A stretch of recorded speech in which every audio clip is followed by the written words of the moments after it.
Okay, YouTube family, what's good? Now, the case of Takeoff situation that unfortunately happened tonight in Houston, and we already can just say it's not guesstimation anymore. The mob ties already spoke up with the Rap-A-Lot family, the Prince family, also the Migos folks, and everybody, eyewitness, everybody already talk about it. So let's stop calling people 12 and just talk about the news and cover the news just like I've been doing professionally. Now, there's a lot going on. I've just showed you another picture already, and I just did a video with a man who's getting accused, and people in the 5th Ward already calling him out.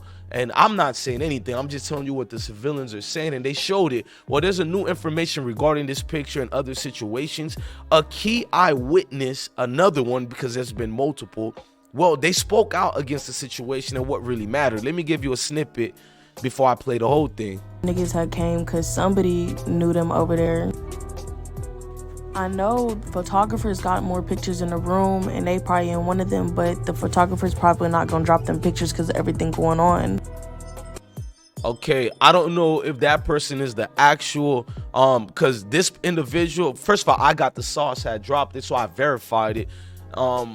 The audio itself is either from the person reading it, from the person who didn't want to be seen, or the actual witness themselves, but the accounts you're hearing is from the actual eyewitness. We're gonna break that down, but I gotta do it correctly. I gotta ask the I Smoke Hip Hop Nation and the visitors, please smash that like button, hit the notification bell, and once again, thank you for watching the I Smoke Hip Hop live show. I respect all of y'all and I support all of y'all. Thank you very much to the ladies and gentlemen in the room.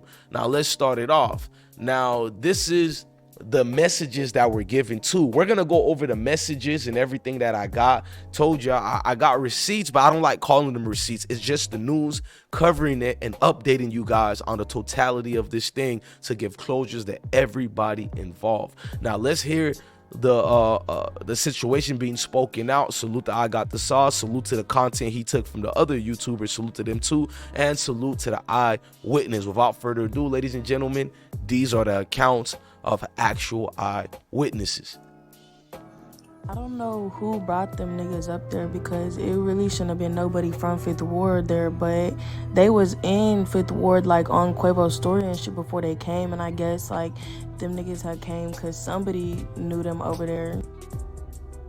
I know photographers got more pictures in the room and they probably in one of them, but the photographer's probably not gonna drop them pictures because of everything going on. So really from the jump, they should have never had no little niggas like that there, because the way people are from Houston is like we like to joke on people, like we like to try to get under people's skin. So them niggas there was trying to get under Quavo's skin, and like Quavo already wasn't like, you know, pulling up the most money at the table and all shit like that. So he was kind of feeling some type of way. Like you could tell he just, you know, he didn't feel like the big dog at the table type shit. But it's like that shit didn't really matter. Then we got outside and like the niggas really just kept on trying to play with him. Y'all hear what she's saying? Pay attention. Do you hear what she's saying to the whole thing?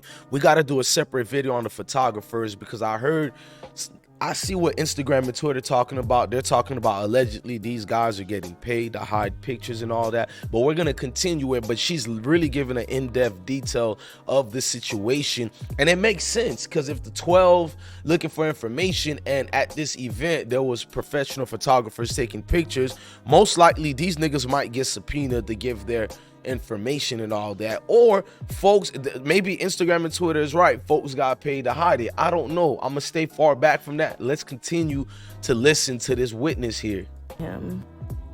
Like they was really making jokes, and dude was basically saying like whoop-de-whoop, like I could take you, we could fight. And then they was talking about basketball and shit, but it was really just on some like petty shit, just trying to get like Quavo, you know, press type shit. So as you guys, you're seeing the situation. Now let's get to the messages. Shout out to the brave civilians, because street niggas like to call civilians rats and snitches. No, you just don't do your thing in a professional, smart way. You got your own self in trouble. Civilians are gonna be civilians, bro. You gotta knock it off with that. And I don't even think that's snitching to begin with, even if you did look at it as snitching. It's just them, bro, being there, reacting to an evil situation they seen. You can't take that and flip it on them and make them into the bad guy. It just don't make sense, much, bro. We got to grow up and look at accountability for our own actions. Now, let's go into the situation. Now, there was a message. This is it here. I'm going to make it bigger for y'all to see. But the witness you're seeing, they started putting everything out there. Oh, what did they put? Well, they put messages like this, man. They've been sending it, and you got to hide information. Now, this one wasn't sent to me. When it's sent to me, I let you know this was sent to me. You feel me? I'm not going to tell you how I got this, but y'all all know the YouTuber who shared this, and they verified this was a real message sent to this individual by real key people who was there. We're not going to go deep on that because we're not 12. Now, what they said is, after the response, I saw him there, but I don't know him.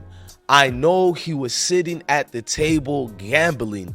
And they're talking about the other gentleman from the 5th Ward that I put it up, this picture over here. People calling homie out and saying a lot of things. I guess that's the yellow shirt dude. We're going to look at other videos later of that because everything just tied together and playing together, bro. Updates ain't going to play around here with me. I'm going to keep it stacked, factual, and that's it, gang.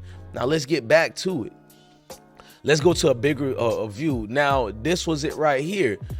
This witness seems to be confirmed correct. There was like, I think he was with people from 5th Ward, but I'm from Alif and the Southwest, so I don't know them. So this person is trying their best not to really get the mob in trouble, but at the same time, they're not really hiding things that they can somewhat see or know. So in other words, what she's saying is, he or she, I'm gonna say she because we know it's a girl, but he, for the purpose case of entertainment, they're saying that the situation got down bad, right, nasty, based on who was hanging with each other. So when they seen it afterwards, it's kind of uncomfortable that people are shielding themselves away from the situation, being that a lot of witnesses seen a lot of faces in there. Let me show you one particular one before we just get mad at this key witness. Y'all all forgot Say Cheese got messages too. One of the messages he got was one of the main witness, who's probably a goon, probably a real nigga in the streets, who kind of broke the case when he sent this right here. Because majority of the things he wrote here was factual. The only thing we were uncomfortable with this witness, who is he representing? Is he with Quavo and them team, or was he with mob ties in them? And that was the only thing I had issue with this, but everything else seemed to be substantiated. Like, we know Quavo couldn't have been the one. I mean, his people couldn't have been the one who actually killed Takeoff. Now, the second shot, I don't know who did it, but the first shot clearly came from somebody not in the Quavo and them crew. That's almost substantiated. Now, this witness also put this out there, the key points where you can see Quavo and a lot of the guys out there chilling, even one of the homies who was mediating the fight, and you don't see no drama there. You don't see anything. And now people talking about no fly zones and all that. Before we get it that deep or anything, we need clarifications. That's why I hope anybody do in this situation, get some clarifications so folks don't move their minds. So let's summarize everything. What we know so far is this individual is here is getting called out by social media, folks putting him as a potential person of interest as well, besides Quavo and them homie. And what we also seen is the eyewitness showing the screenshots of messages, giving her accounts. We already know 12 picked this up because it's all over Instagram, Twitter, Facebook, and YouTube. Not my platform. We're just covering the news the right way, the correct way. Now let's keep going. We seen the messages that was shared by this individual of who they saw there, and we seen the final messages that can almost damn near confirm that individual was from 5th Ward. Look, man, I'm gonna keep breaking this news the right way, man. This is your host, DJ Bless One, and I give love to everybody. Thank you for rocking with the channel, the platform. Thank you for looking at I Smoke Hip Hop Live, covering breaking news all day, every day, man. Salute to I Smoke Hip Hop Nation. Love your family, love your kids, stay blessed. I'm not going to tell you to stay dangerous, because if you're staying safe, chances are you already don't need to be dangerous. Have a blessed day, ladies and gentlemen.